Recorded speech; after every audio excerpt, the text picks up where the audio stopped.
Здраво, дечиња! Денес ќе ви раскажам една позната приказна за храброста, работливоста, а и малку итрина. Ова е приказната за трите прасенца и големиот лош волк. Еден ден, три прасенца одлучиле дека е време да си изградат своји куќи. Првото прасе рекло: "Јас ќе си направам куќа од слама. Тоа ќе биде брзо и лесно."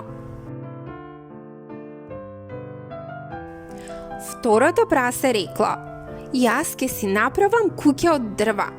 Дрвата се посилни од сламата, но сепак куќата се гради брзо." Но третото прасе размислувало: "Јас ќе си направам куќа од тули.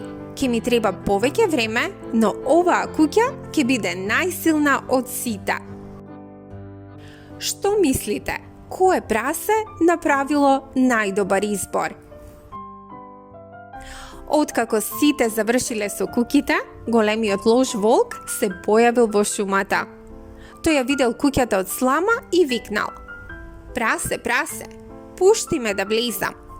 Но прасето рекло: "Никогаш, волку, никогаш. Ке дуваш колку што сакаш, но нема да успееш да влезеш во мојата куќа."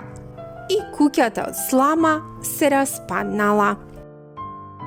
Првото прасе побегнало кај своето братче во куќата од дрва, но волкот дошол и тамо. "Прасиња, прасиња, пуштете ме да влезам." Но прасињата одговориле: "Никогаш, волко, никогаш. Ке дуваш колку што сакаш, но нема да успееш да влезеш во оваа куќа од дрва."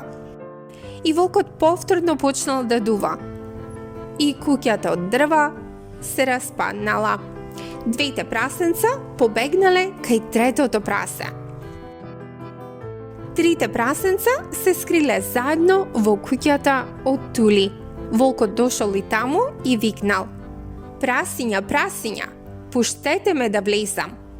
Но прасињата одговориле: "Никогаш, волко, никогаш.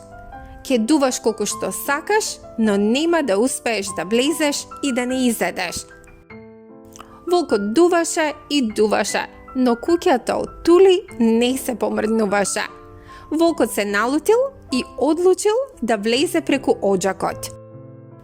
Но прасенцата биле паметни. Тие ставиле голем лонец со вода да зоврие. Кога волкот се спуштил низ оџакот, тој паднал директно во жешката вода. "Ау!" викнал волкот и избегал од куќата. И после тоа никогаш повеќе не се вратил во шумата. И така, дечиња, трите прасенца научиле важна лекција. Трудот и трпението секогаш се исплатуваат. Дали ви се допадна приказната? Кликнете лайк и претплатете се за уште повеќе забавни приказни. А ние се гледаме наскоро. Довидување!